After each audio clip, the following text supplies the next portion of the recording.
winter TBR video. So of course I've got my meowy Christmas sweater on. I think I kind of created like an idea of what my TBR should be with my fall one, and I kind of tried to stick with that for the winter one. So that being that I have like one ebook, which is Ignite by somebody. The Paradis something, I don't know. I've had this for a long time. I think it was like free when it first came out or something. So figured I would give that a shot.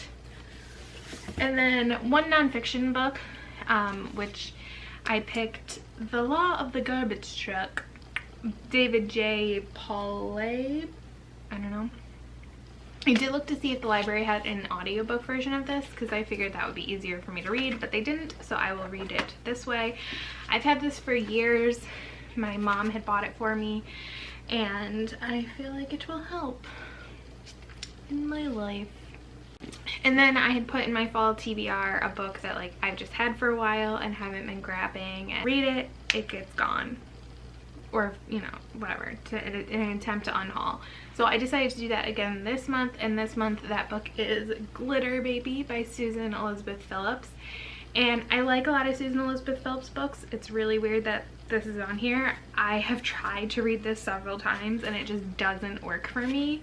And then it will come as perhaps no surprise that Dragonfly and Amber is showing up again. So I had started this, I think it was on my summer TBR, and I had read a pretty decent amount, I would say. Yeah, over 200 pages. I feel like that's pretty good. And then I had stopped because I had some books I had to get read because they were library books. So I put this down and didn't pick it back up. So it is here again.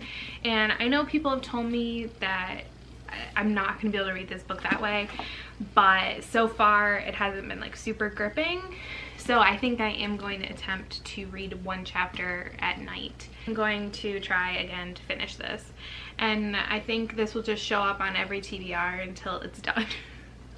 And then the last book I feel like has to be on your winter TBR because of the title, and I haven't read it. It's been a really long time and I really just need to finish the series, and I just need to do it. Winter by Marissa Meyer. I was looking for the 5th book to put on my TBR, and it was like, I should just put winter on there. And part of not having read this yet is that I keep wondering if I should reread the series before reading this because it's been so long. But at the same time, I don't want to invest the time in doing that right now. Like, there's so many books I want to read, whether they be from the library or on my TBR, and I decided to just go for it. So that is my winter TBR, and hopefully I will read them all. If there are any books that are on your fall TBR that you want to mention, feel free to let me know about them down in the comments below, or if you have any comments about any of these that are non-spoilery, feel free to do that as well. And thank you so much for watching. Bye.